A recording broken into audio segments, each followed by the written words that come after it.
Hiring Hoosiers is our initiative to connect you with open jobs that are available right now. First responders are needed to help Indianapolis fire in emergency situations. And these folks working behind the scenes of 911 calls can really be your lifeline in your most desperate moments. There is no such thing as a normal day. Every single call is different, and no two calls are alike. What's your phone number, sir? We hear their steady voices over scanner traffic. There are some days that are calm, and there are some days that are chaotic. WRTV stopped by the IFD Communications Center in Indianapolis. There's a lot that goes on in this room. I'm going to get someone dispatched for him. He hasn't had any flu or COVID-like symptoms. Where telecommunicators like Penetra Graves took one of those quiet moments to speak with us. It's not always as quiet. She's worked here since August 2010, answering emergency calls and dispatching crews. It takes a lot of patience, compassion, and multitasking. At full staff, the center has 34 telecommunicators, including Graves, who is a lifeline in what can be one of the scariest moments in your life. I've had a person in a grain silo. I've had a major incident where someone had to be lifelined from the scene of a vehicle accident. So here in Marion County, when an emergency call comes into the dispatch center, it's first sent over here to the police side by law, the Marion County Sheriff's Office.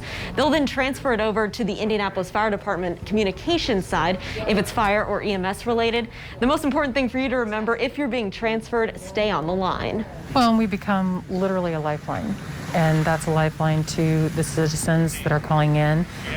We can even be that lifeline to the responders. Cheryl Stevenson is the operations manager. She's worked here for 17 years, but the duty of being a first responder for citizens of Indianapolis is in her blood. My mom suggested it to me. She was one of the first female and civilian dispatchers ever hired by IFD many years ago. Her father, an Indianapolis firefighter.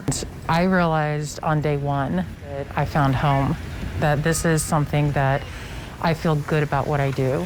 And while they don't always discover the final outcome of an emergency situation, both Graves and Stevenson know that they make a difference every day on the job. That is the most rewarding part of the position. But it takes the right person to be that hero, and the center is looking for a number of Hoosiers ready to step into that important role. Great listening skills, being able to communicate with people when they are having the worst day of their life. Show them through your voice, through your tone, that they have reached somebody who cares. Really important position to help all of us here. So anyone applying needs a high school diploma or GED, and they're going to train you on the more specific tasks. And remember, this is a 24/7 operation, 365 days of year. So there is great job security, even in a pandemic, great benefits, but you also have to be flexible when it comes to holidays and working various shifts. For a link to apply and for more information, just click on this story. It's at hiringhoosiers.com. Raphael.